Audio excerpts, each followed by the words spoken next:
Hi, y'all. How are you? Did you survive the 2026 Ice Age with no problems? Well, we were in the hospital during the whole Ice Age. The captain had some serious medical issues that required him to be there 13 days. And so we were there. We did not lose power in the hospital. And I'm very happy that we did not lose power at home.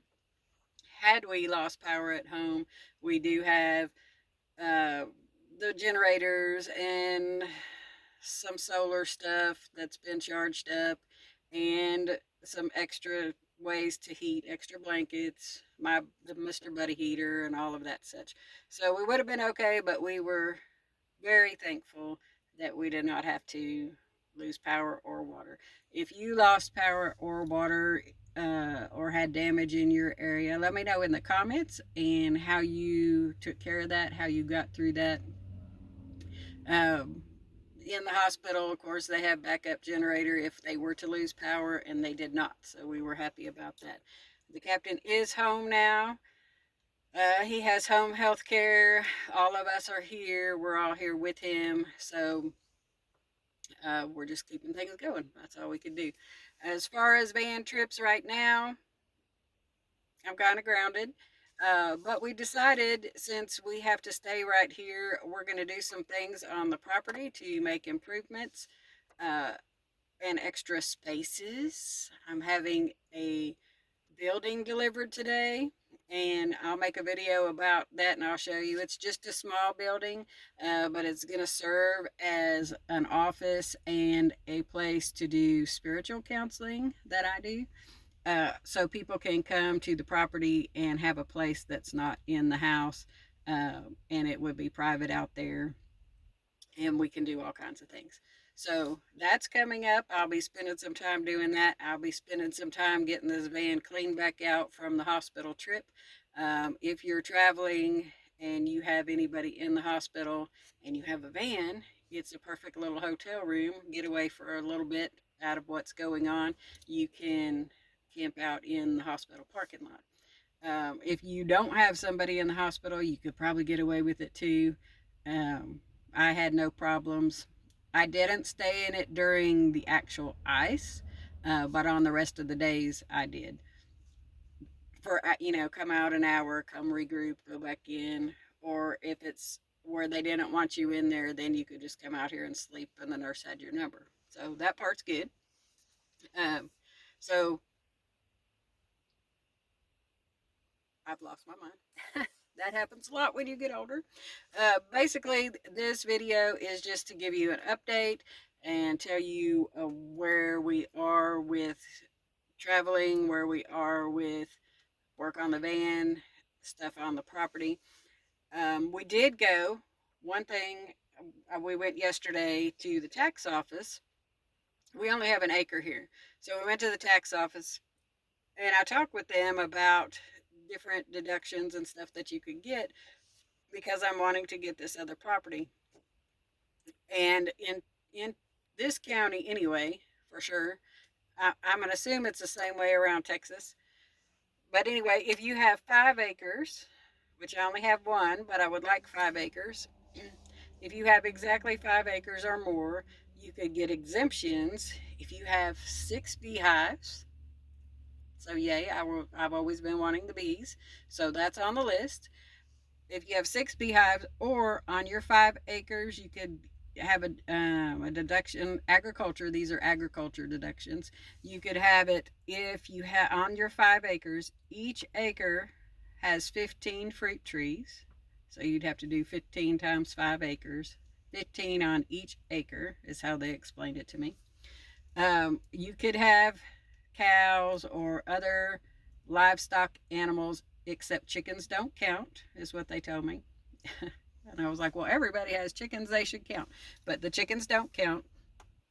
Uh, so those two, the bees, the orchard, and the animals are things that I could get that agriculture deduction for if we get the 5 acres. So that's still a plan to find the 5 acres. I'm going to go Friday and look at a property that has several acres If it's any good, I'll tell y'all about it. Um, Things are getting tougher in the United States for everyone. From what I understand, I see a lot more people. You know how you have the post, what's happening in this town, what's happening in that, or what's going on here on Facebook, where you can see what's happening around the towns you live in. Every day I see more and more people asking, can you please help me with groceries?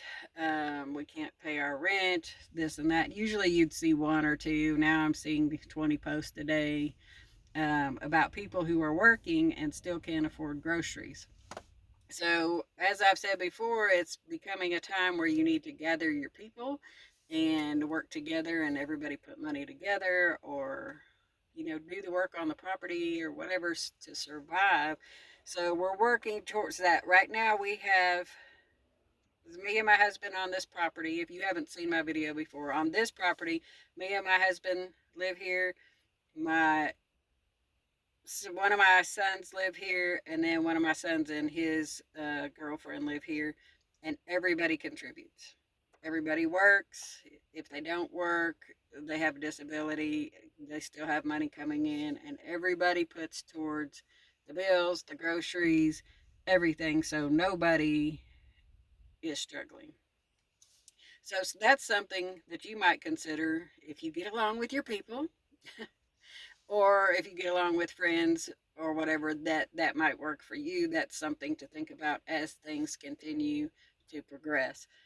So we have the acre, as I say, and it works for now, but we would like to change that to a bigger property where we could get more buildings on the property and more family that might need to come in the future, and get more planting room.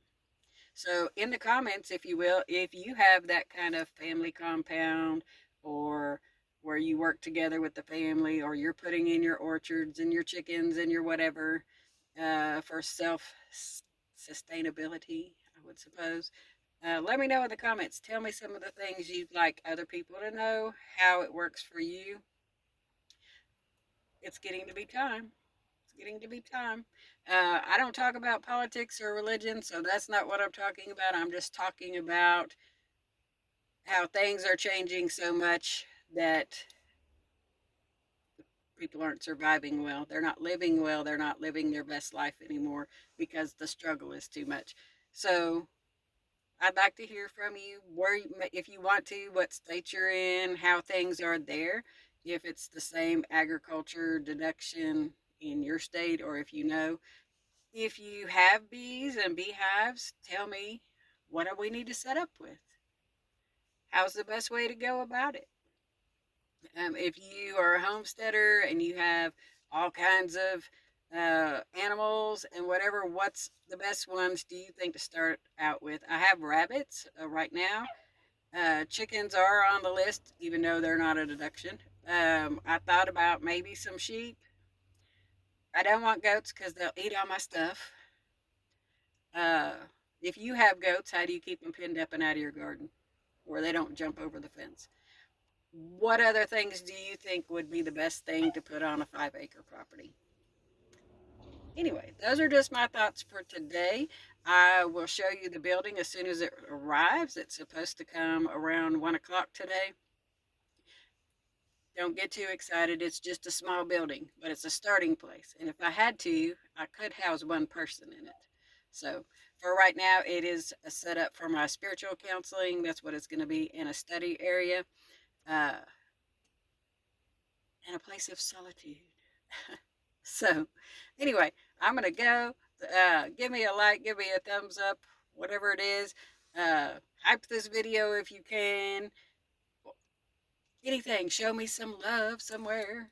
I'd like to see your comments. Much love, everybody. Hope you're doing well. I'll see you soon. I'll have another video for you of the building, and then we'll go from there with some more. Hope to get on here a little more regular now that hopefully the biggest crisis part of the health stuff is smoothed out a little bit. Much love to you all. Have a good day.